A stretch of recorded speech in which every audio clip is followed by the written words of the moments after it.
Oremos. Señor, te damos gracias por el privilegio que has dado a tu pueblo de dar tu palabra, Señor. Como cantábamos, que permanece para siempre. Y te rogamos, Señor, que nos protejas ahora del error, de mis propios errores y también de los errores en los que están muchos de los que escucharán el sermón. Y en cambio, que el Espíritu Santo, Señor, obre en nuestros corazones, que la palabra nos reprenda, nos traspase, Señor, como la espada que es. También rogamos, Señor, por nuestros hermanos pastores Eric y Eduardo, Señor, que están en República Dominicana, y en general, Señor, por esa conferencia de Por Su Causa, para que también allá tu palabra sea expuesta con gran denuedo y poder, y tu pueblo sea edificado, como lo ha sido hasta el día de hoy. Te lo rogamos en el nombre de nuestro Señor Jesucristo. Amén. Pueden tomar asiento.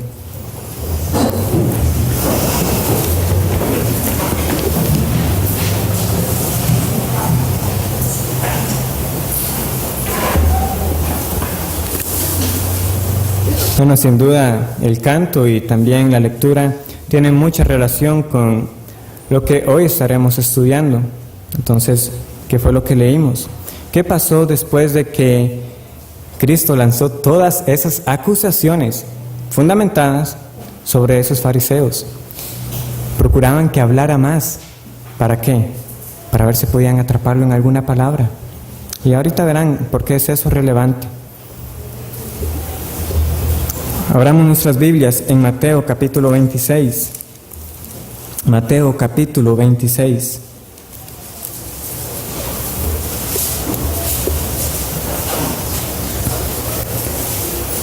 Versículo 36.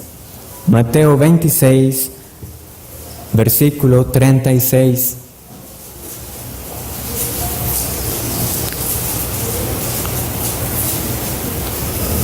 Dice así: Entonces llegó Jesús con ellos a un lugar que se llama Getsemaní, y dijo a sus discípulos: Sentaos aquí, entre tanto que voy allí y oro.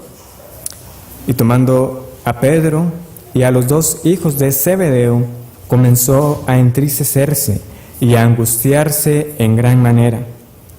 Entonces Jesús les dijo: Mi alma está muy triste hasta la muerte.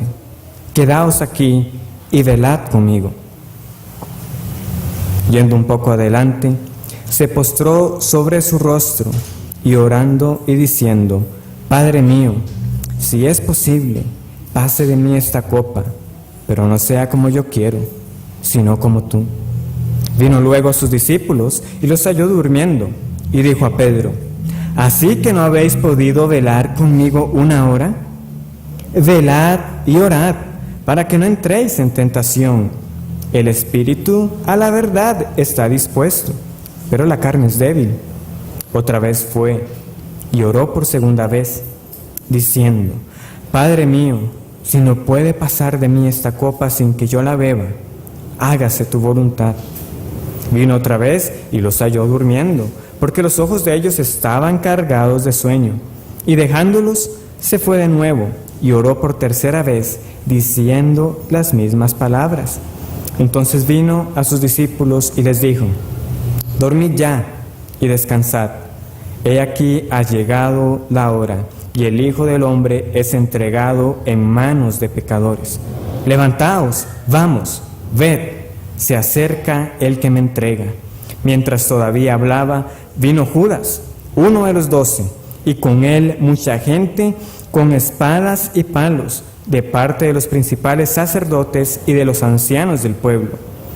Y el que le entregaba les había dado señal, diciendo: Al que yo besare, ese es, prendedle. Y enseguida se acercó a Jesús y dijo: Salve, maestro. Y le besó. Y Jesús le dijo: Amigo, ¿a qué vienes? Entonces se acercaron y echaron mano a Jesús y le prendieron. Pero uno de los que estaban con Jesús, extendiendo la mano, sacó su espada e hiriendo a un siervo del sumo sacerdote, le quitó la oreja. Entonces Jesús le dijo: vuelve tu espada a su lugar, porque todos los que tomen espada, a espada perecerán. ¿Acaso piensas que no puedo ahora orar a mi Padre y que Él no me daría más de 12 legiones de ángeles? Pero ¿cómo entonces se cumplirían las Escrituras de que es necesario que así se haga? En aquella hora dijo Jesús a la gente: ¿como contra un ladrón habéis salido con espadas y con palos para prenderme? Cada día me sentaba con vosotros, enseñando en el templo, y no me prendisteis. Mas todo esto sucede para que se cumplan las Escrituras de los profetas. Entonces todos los discípulos, dejándole, huyeron. Hay dos realidades que yo no debo asumir cada vez que tengo la oportunidad de predicar. La primera de ellas es que no todos los que están aquí esta mañana son hermanos. Unos lo saben, están conscientes de que no son hermanos, no son hijos de Dios. Pero hay otros que piensan que lo son. Y ya cuando uno está en el momento de la predicación, pues a veces suelo decir solamente hermanos, sino hermanos y amigos, o hermanos y quienes nos visitan. Si yo digo hermanos, pero usted no es hermano, no asuma que yo lo estoy dando por sentado. Tengan claro eso. A menos de que usted diga que la certeza y la confianza para decir que son hijo de Dios es la obra consumada y perfecta de Jesucristo, y que usted ahora está vestido con la justicia de nuestro Señor delante del Padre Celestial. Si esa es su confianza, amén. Pero lo segundo que no puedo dar por sentado es que todos conocen las Escrituras de una misma manera, que no todos están familiarizados con el contenido de la Biblia.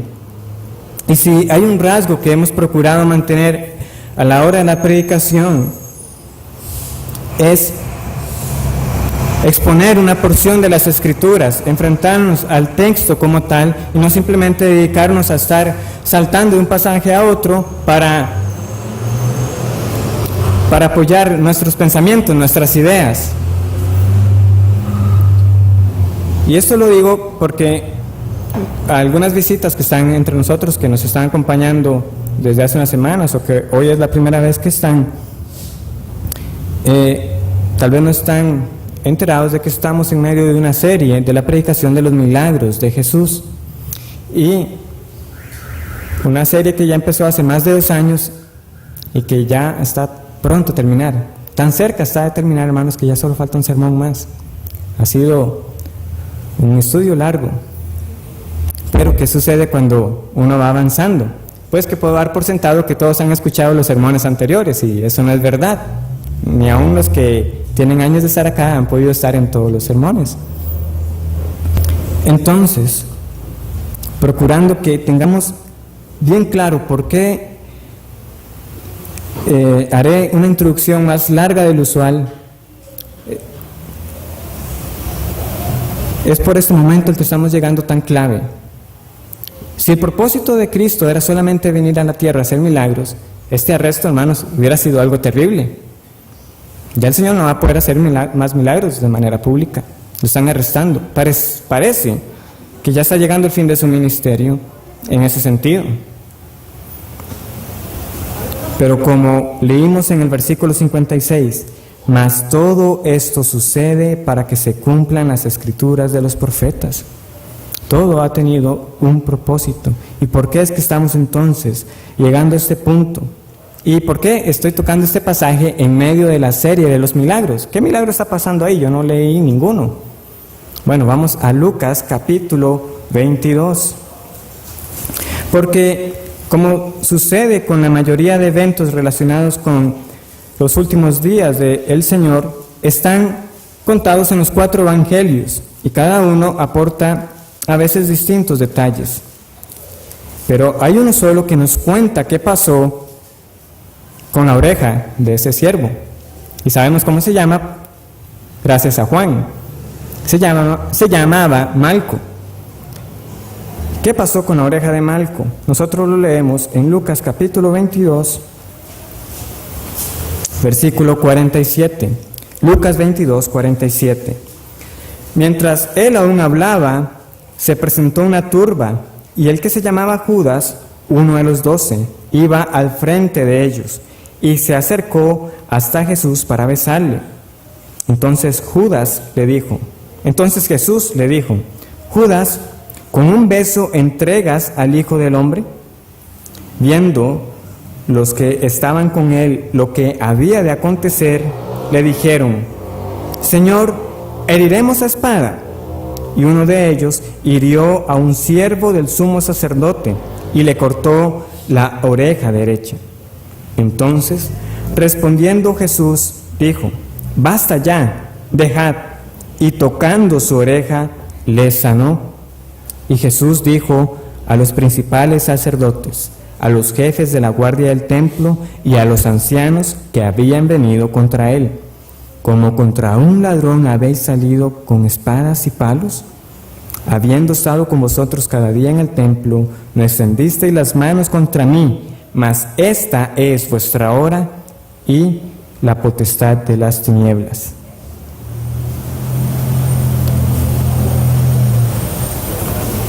Como les decía, el versículo 56 de Mateo es clave para entender entonces lo que está pasando en el arresto. Mas todo esto sucedía para que se cumpliesen las Escrituras. El ministerio de Cristo no fue exclusivamente hacer milagros. Eso no era el propósito. Pero, ¿cuál era entonces el propósito de los milagros? Que fue lo que nosotros establecimos del puro principio de esta serie. ¿Cuál es la regla general de todos los milagros que nosotros leemos en la Biblia? Era confirmar al mensajero que él venía en efecto de parte de Dios.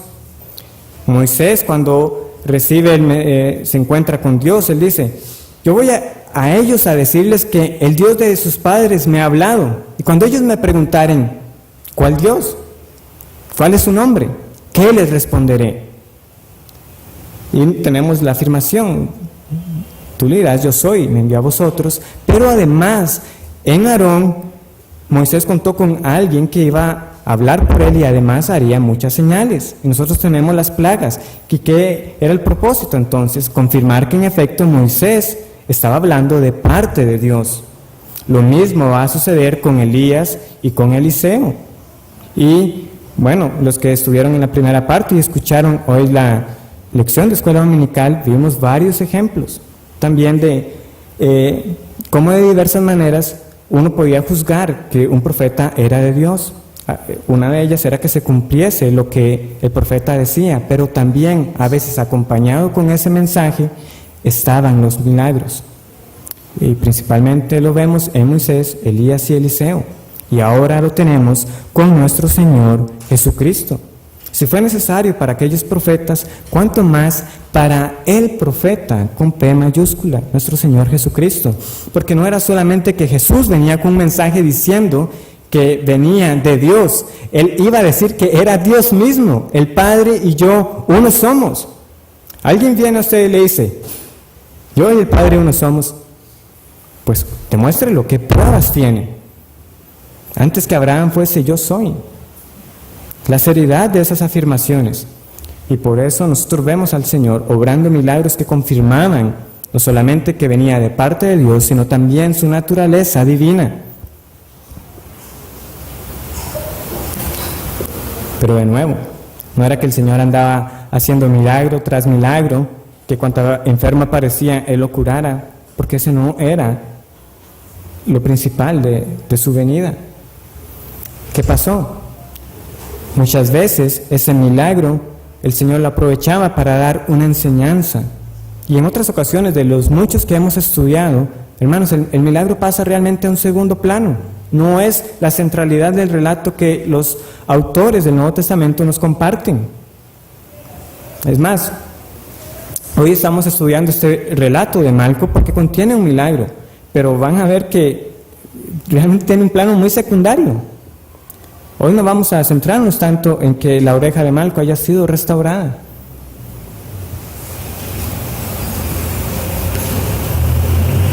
Y asimismo, también con los milagros venían las reacciones.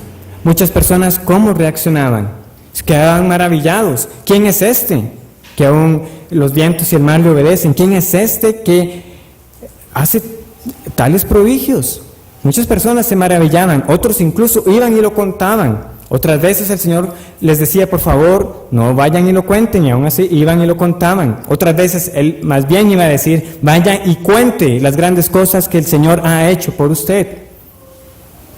Había muchas reacciones, pero también estaban las reacciones de sus enemigos.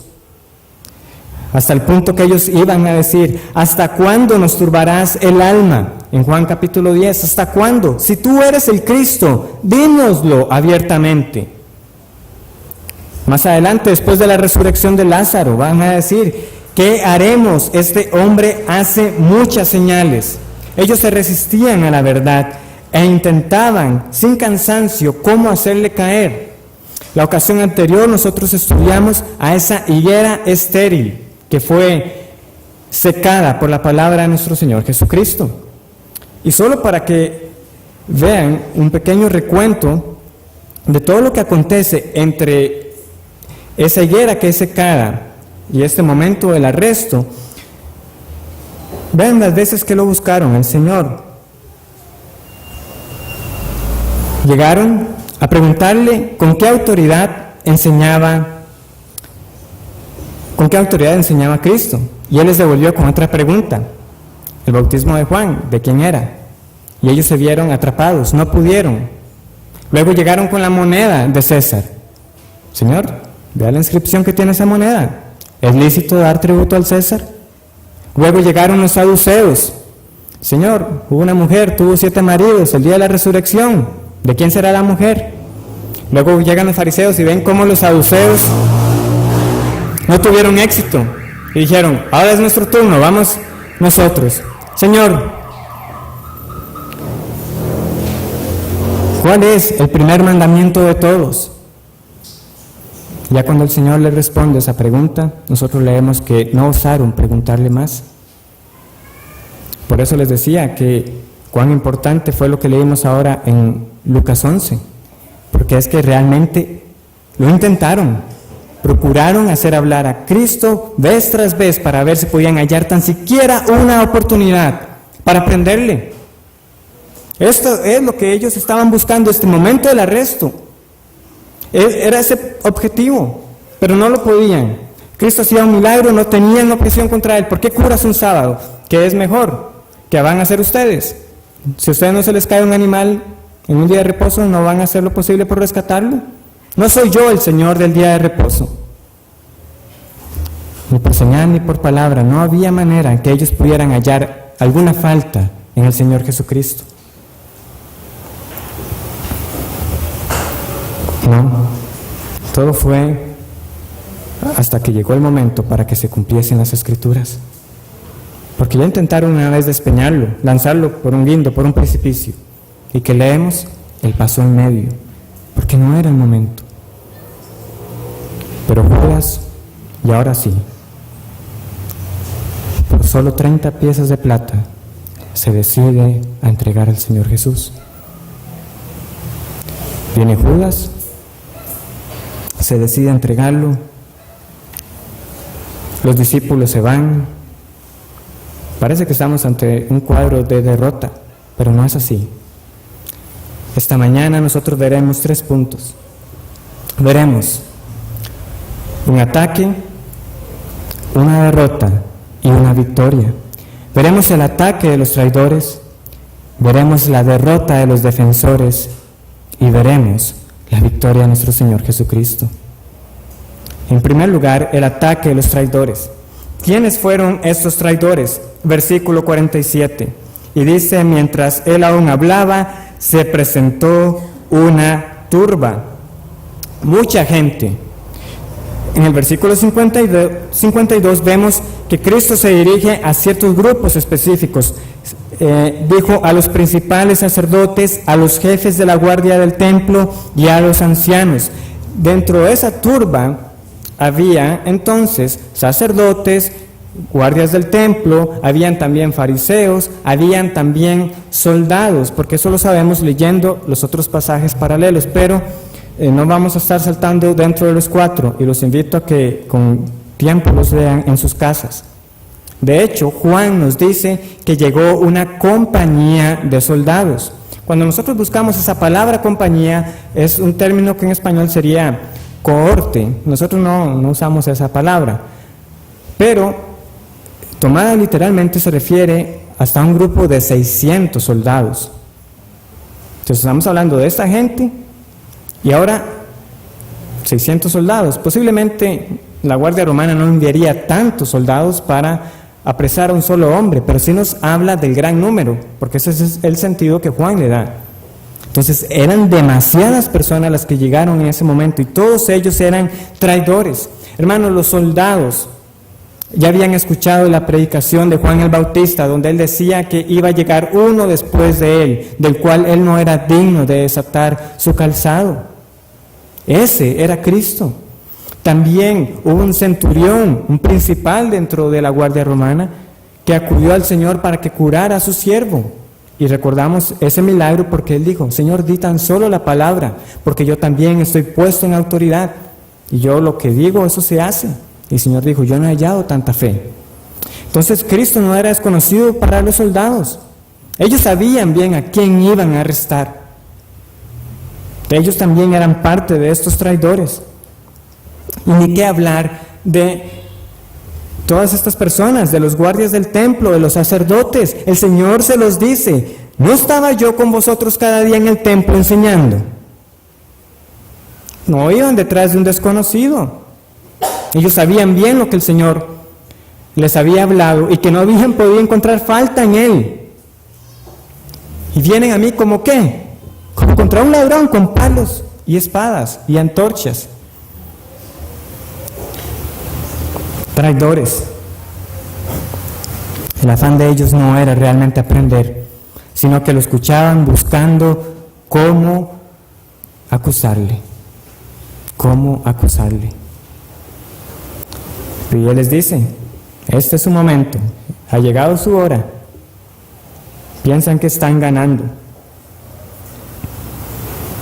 Pero definitivamente dentro de todas estas personas, dentro de los soldados, dentro de los sacerdotes y fariseos, todos se quedan cortos ante el que lideraba a esa turba, a Judas. Él iba a la cabeza, como dice Mateo, uno de los 12. También la semana pasada el pastor Alexander nos hablaba o nos traía el caso de Judas en su sermón. Hermanos, es que nadie sospechó de él. Uno de vosotros me va a entregar. No fue que ya atraparon a Judas, ya el Señor sabe. No fue eso lo que pasó. ¿Quién será el que va a entregar a Cristo? Judas fue un maestro del camuflaje, y eso nos puede llegar a demostrar a nosotros cuán fácilmente las personas pueden llegar a tener una apariencia de piedad.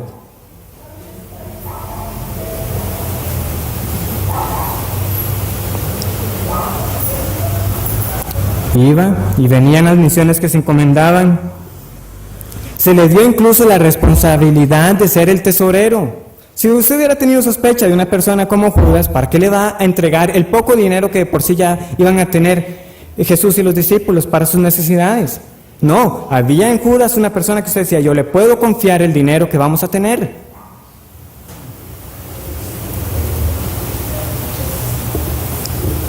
Judas acudía a las reuniones. Juan nos dice que precisamente Judas acudió a este lugar en Getsemaní porque él sabía que Cristo iba a estar ahí. ¿Cómo iba a saber Judas que iban a estar ahí, sino que él mismo también iba a esas reuniones? ¿Cómo es esto en nuestros días? Personas de buena reputación, que parecen que lo son, fieles en su asistencia, cuidadosos con su vida pública, pero sin una vida privada de devoción. Porque, hermanos, va a llegar el momento en el cual ese corazón que el Señor compara con un terreno lleno de espinos manifestará su naturaleza. ¿Y cuál es esa naturaleza? Que el afán de este mundo y las riquezas de este mundo ahogará en la palabra. solo espinos, nada de fruto. Y se revelará lo podrido de la condición espiritual. Y esta persona que en un momento parecía como uno genuino, como uno de los 12, ahora está demostrando realmente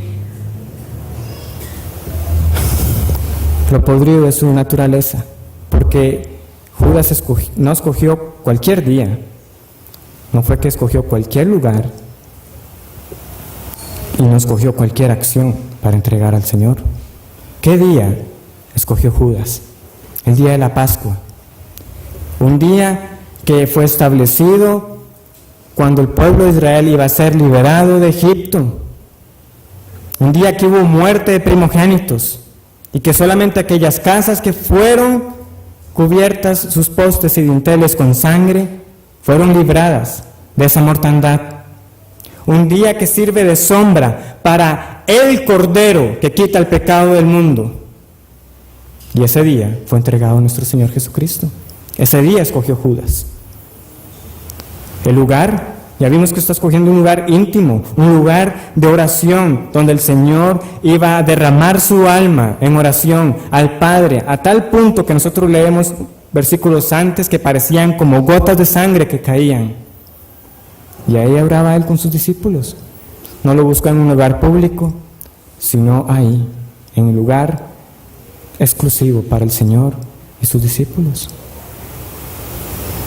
¿Y cuál fue la acción que escogió? No fue un apretón de manos, no llegó y lo señaló.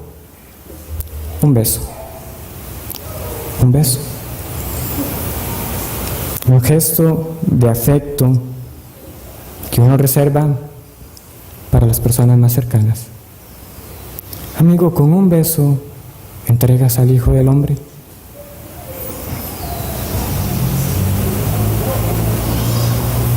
¿Qué ha cruzado nuestra mente cuando alguien tan siquiera nos saluda con un hola, un buenos días, cuando sabemos que esa persona ha hablado a nuestras espaldas?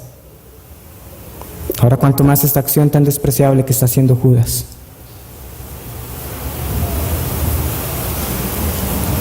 Nosotros podemos seguir añadiendo más elementos a esta traición, pero no es mi objetivo que al salir esta mañana nos quedemos, qué malo que era Judas, qué bárbaro. No es eso, sino que es una seria advertencia para todos aquellos que están jugando a ser creyente, que están actuando como si fueran, pero no lo son. Porque usted no quiere recibir lo que la palabra del Señor enseña.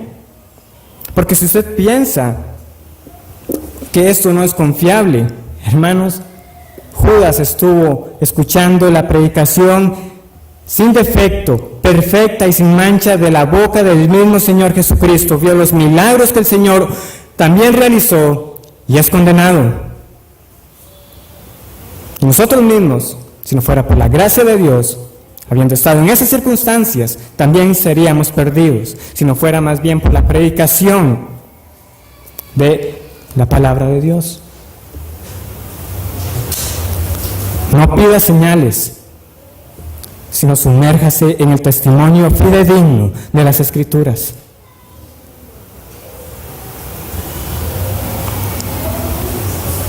Y así como vemos el ataque de los traidores, vemos también cómo los defensores de nuestro Señor Jesucristo van a salir derrotados. Nuestro segundo punto, la derrota de los defensores. Hermanos, los discípulos no se quedaron de brazos cruzados. Cuando nosotros leemos este arresto en Juan, nosotros sabemos que el Señor se adelanta y le dice, ¿a quién buscan? Ellos dicen, a Jesús de Nazaret. Cristo va a responder, yo soy. ¿Y qué pasa? Se caen. Posiblemente, al verlos ahí caídos, los discípulos tomaron valor. Y entonces, ¿qué es lo que preguntan en el versículo 49? Viendo los que estaban con él lo que había de acontecer, le dijeron, Señor, ¿heriremos a espada? Por un momento se llenaron como de valor y querían saber qué debían de hacer. Señor, ¿cómo vamos a actuar?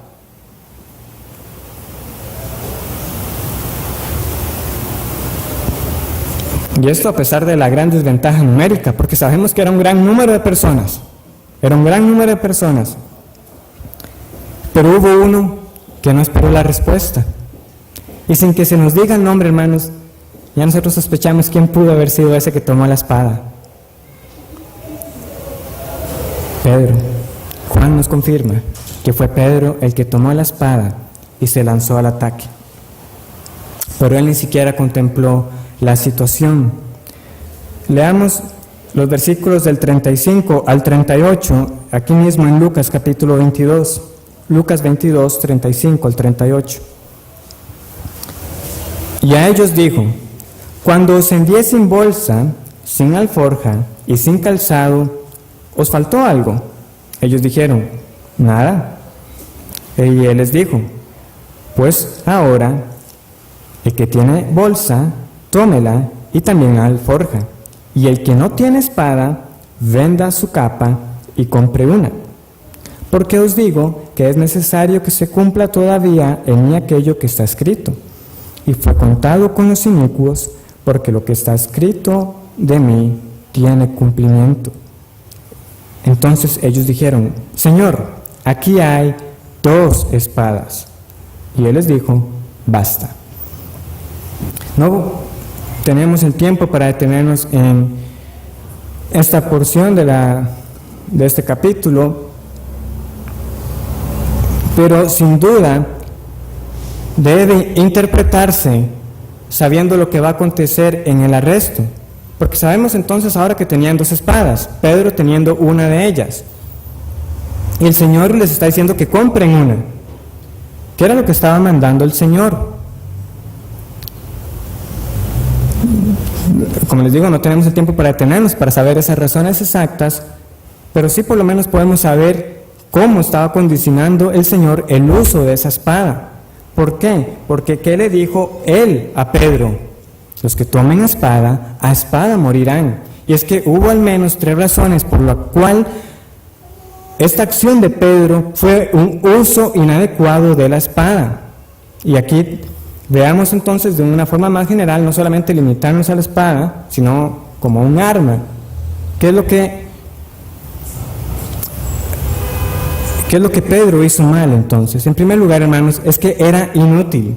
Era inútil. El Señor le está diciendo a él: los que tomen espada, a espada morirán. No es que esté limitando o prohibiendo el uso de la espada en toda situación, sino que él ni siquiera se está esperando a una respuesta. Y le está diciendo: juzgue usted que cada vez que tome una espada, eso tendrá sus consecuencias, pero usted ni siquiera está midiendo las consecuencias de su acto, no siquiera se esperó la respuesta. Señor, heriremos a espada. Ni se esperó la respuesta y de una vez. En segundo lugar, hermanos, era innecesario. En segundo lugar, era innecesario. ¿Cómo leíamos nosotros en Mateo? ¿Acaso piensas que no puedo ahora orar a mi Padre y que Él no me daría más de 12 legiones de ángeles? El Señor no necesitaba que salieran en su defensa. Era innecesario. Si tomamos de nuevo estos números al pie de la letra, ¿cuál es la comparación? Esta es la comparación. Ellos vienen a mí con una compañía de soldados, es decir, vienen a lo sumo con 600 hombres. Una legión era 10 veces más que eso. Ellos vienen a mí con 600, yo podría tener en este momento 72,000 ángeles. Pedro, ¿cree usted que yo no lo podría pedir a mi Padre y Él no me los daría? ¿Qué eran esos hombres para 12 legiones? Pedro no estaba entendiendo entonces que si el Señor no había pedido por ayuda, era porque Él se estaba entregando voluntariamente y que no era necesario entonces salir a la defensa de esa manera. Y entonces, justamente, la tercera razón por la cual ese uso de la espada fue inadecuado es que demostró ignorancia. Demostró ignorancia. ¿Por qué? Porque si Pedro hubiera estado consciente de que esto era necesario para que se cumpliesen las Escrituras, no lo hubiera hecho. Pero parece que los discípulos todavía se resistían, y en especial Pedro, al hecho que el Señor tenía que morir. Pero era necesario. Pero Pedro lo ignoró en ese momento. Entonces, una vez hecha esta reprensión, el Señor procede a resarcir el daño que su discípulo ha hecho. Entonces, como les decía, sabemos por Juan que este siervo se llamaba Malco y que era reconocido por los demás porque era uno cercano al sumo sacerdote. Y además, sabemos que fue su oreja derecha. La única observación que podríamos hacer es que en Mateo el uso de la palabra podría indicar que solamente fue el óvulo, pero los demás no parecen centrarse en eso. Además es difícil pensar que con una espada solamente se dañara el óvulo, pero hace poca diferencia si Pedro le partió a la mitad o se la arrancó completa. El Señor la sanó. El Señor la sanó. Y lo peculiar, hermanos, es la razón por la que este milagro se da. No fue que Malco acudió al Señor, sáname, como hemos visto muchos milagros, que acuden al Señor en fe, pidiendo que los cure. No. ¿Quién era Malco? Era un enemigo de nuestro Señor Jesucristo en este momento. Y el Señor lo curó. El Señor lo pudo haber dejado así, pero no lo hizo. Sin duda este hecho va a quedar marcado en las cartas de Pedro, cuando Él nos va a decir que sigamos el ejemplo de nuestro Señor. Pues para esto fuisteis llamados, porque también Cristo padeció por nosotros, dejándonos ejemplo, para que sigáis sus pisadas, el cual no hizo pecado, ni se halló engaño en su boca, quien cuando le maldecían, no respondía con maldición, cuando padecía, no amenazaba, sino encomendaba la causa al que juzga justamente. Sí, nosotros no estamos llamados a hacer milagros hacia nuestros enemigos, pero sí estamos llamados a amar a nuestros enemigos. Y el Señor está dando aquí un claro ejemplo de que no hizo distinción y curó a Malco. Entonces, los que eran los defensores ya han sido reprendidos por lo que hicieron, y como si fuera poco, ¿qué pasa después? Se van, dejan a nuestro Señor, huyen. Otro joven que leemos que estaba por ahí prefirió correr desnudo antes de ser atrapado. Lo dejaron. ¿Qué era nuestro Señor entonces ante toda esta multitud? Y ahora sin defensores parece, hermanos, que estamos ante una derrota inminente, pero no es el caso. Más bien vemos a nuestro Señor victorioso. ¿Por qué? Porque Judas sabía dónde buscar. Él sabía dónde el Señor se iba a encontrar. Si Cristo hubiera querido huir, Él hubiera ido a otra parte. Era factible asumir que Judas iba a buscar en ese huerto. Si el Señor hubiera tenido ganas de escapar, simplemente hubiera ido a otra parte. Y no, voy a ir al lugar de siempre porque sé que Judas va a ir ahí a buscarme.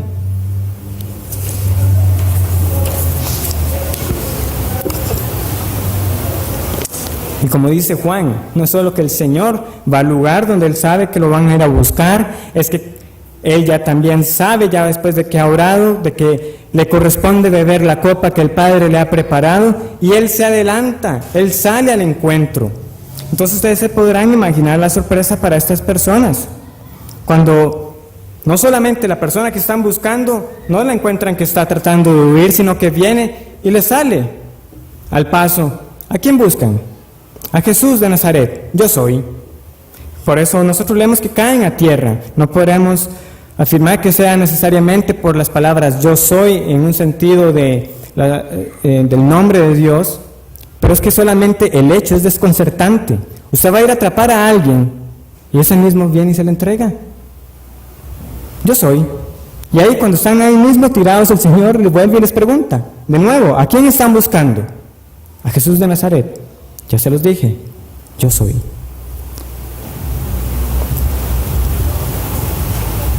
El Señor se estaba entregando y voluntariamente tampoco solicitó la ayuda de legiones de ángeles para que lo rescataran. No, hermanos, no hubo derrota en ningún momento. Los discípulos pudieron haber fallado y se dieron a la fuga. Ellos mismos que habían dicho, no te dejaremos, daremos nuestra vida a cambio si fuera necesario. Fallaron y lo dejaron. Pero Cristo no falló, hermanos. Él, habiendo orado en Getsemaní, que si era necesario que esa copa pasara, que así fuera, pero no, había llegado el momento para hacer la voluntad del Padre, y Él entonces sale al encuentro y les dice, ¿a quién buscan? A Jesús de Nazaret. Yo soy, y vengo para que sea cumplido lo que las Escrituras han escrito acerca de mí. Estoy aquí para dar mi vida en el rescate de muchos. Yo soy.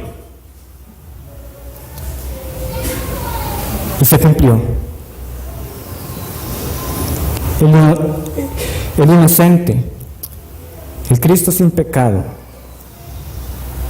se está entregando para dar su vida en rescate por muchos. Y hermanos, esta fue la única manera posible, porque no pudieron encontrar en Él ninguna falta. Más adelante, ¿qué tuvieron que hacer? Buscarse testigos falsos. Fue la única manera, y ni siquiera los testigos se ponían de acuerdo.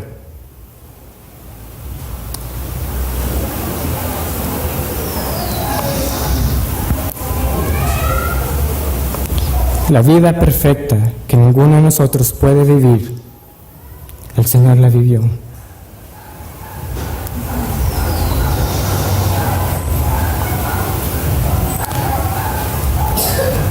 Entonces, 2 aplicaciones esta mañana, y luego un esfuerzo adicional. Sé que está haciendo un calor exagerado, pero pongamos atención. 2 puntos más para las aplicaciones. Primero, para los creyentes. ¿Cuántas veces hemos actuado nosotros como Pedro? Justamente antes de que el pastor Eric saliera, yo le pregunté acerca de una frase que él ha dicho, y los que tienen más tiempo de estar acá tal vez la puedan recordar, que él dice la espada vengadora.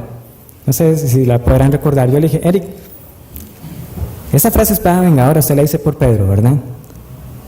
Porque es lo que a mí me viene a la mente. Y me dice, sí, es recordando esa acción de Pedro, que en vez de actuar con amor y todo, pues, y sale, ¿verdad?, a herir.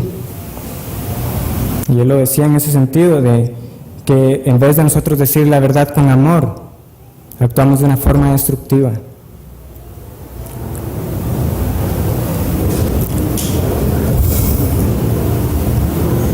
Hay un pastor ya fallecido que se llama Guillermo Taylor, que hace una observación interesante y que me parece acertada de las consecuencias de este acto de Pedro. Más adelante Pedro va a ir al patio donde se encuentra Jesús. ¿Y qué pasa?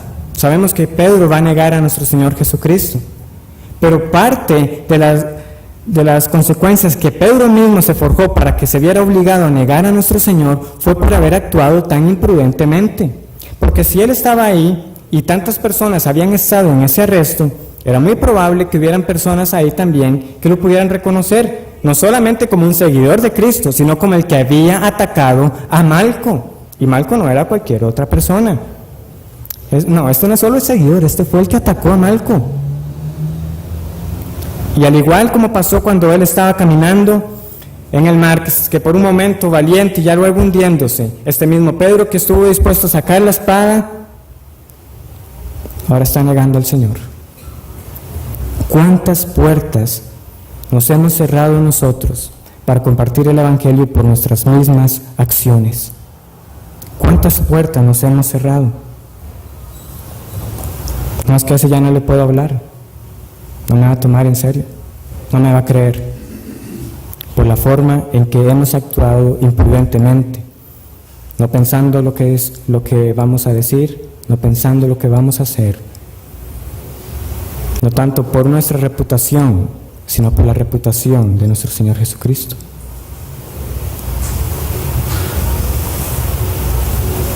Hasta el día de hoy, incluso, Hay personas que le recuerdan a uno la Inquisición. ¿Qué pasó ahí? Ahí literalmente, hermanos, sí llevaron la espada para matar a muchas personas y muchos inocentes. Y hay personas que no quieren escuchar el Evangelio por acciones como esas. Es que vea, lo que hacen es simplemente usar el nombre de Dios para justificar sus acciones. Las personas no distinguen lo que pasó, por ejemplo, en ese momento histórico de lo que es realmente el cristianismo. El punto es que por acciones incorrectas, puertas del Evangelio se han cerrado. Pero nosotros tenemos una espada mejor. Y esto no es simple retórica, es como la Biblia misma se describe. Nosotros tenemos la espada del Evangelio.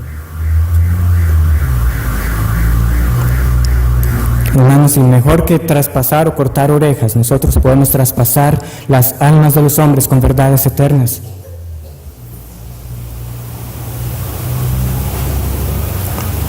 Porque todo lo que Él ha dicho se ha cumplido. Todo lo que estaba escrito acerca de Él se ha cumplido. ¿Qué es lo que falta? Que Él venga. Y eso se cumplirá también. El pueblo del Señor aguarda. Sí, Señor Jesús, ven pronto, ven. Eso es lo que tenemos nosotros para proclamar. Que nuestras acciones, hermanos, no vayan a opacar un mensaje tan glorioso. Y para los incrédulos que escuchan este sermón, por supuesto no todos creen que el Señor Jesucristo venga. Algunos quisieran pensar que en efecto es mejor que no viniera. Pero el hecho que usted lo crea o no cambia la verdad de que Cristo va a venir. Pero cuando el Señor venga, no solo vendrá por su pueblo, Él vendrá también para hacer juicio y justicia. Él venció la muerte, fue arrestado, pero resucitó. Está sentado a la diestra del Padre. Todo le ha sido dado. No solamente tiene más de 12 legiones de ángeles a su disposición, toda la creación es estrado de sus pies. Y en Apocalipsis a nosotros se nos describe al Señor con una espada aguda que sale de su boca, de doble filo, su palabra. ¿No se ve usted abrumado por las descripciones de nuestro Señor Jesucristo? Ciertamente misericordioso, curando a sus enemigos, pero también amonestando de que vendrá el día del juicio. Y solamente hago eco de esas palabras del Señor. Yo le digo, es mejor perder una oreja, sacar un ojo, un brazo y entrar en el reino de los cielos, que todo nuestro cuerpo sea echado en el lago de fuego.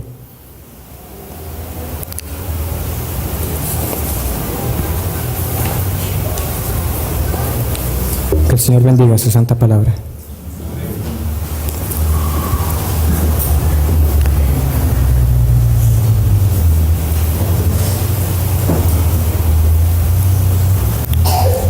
Señor, hay distracciones y propia debilidad que no permite que el mensaje sea expuesto con la claridad que a veces anheláramos, Señor, pero confiamos que no son al final de cuentas nuestros esfuerzos, sino la obra del Espíritu en los corazones. Oh Padre, que realmente esa espada nos traspase, que nos transforme. Ten misericordia de nosotros, Señor, que escuchando tantas veces las verdades eternas sobre el alma, hacemos caso omiso. Que meditemos en estas palabras, que las guardemos en nuestro corazón y no las ignoremos sencillamente. Y guárdanos en ese tiempo, Señor, para reunirnos nuevamente ahora en la tarde, para escuchar de nuevo tu palabra. Lo rogamos en el nombre de nuestro Señor Jesucristo.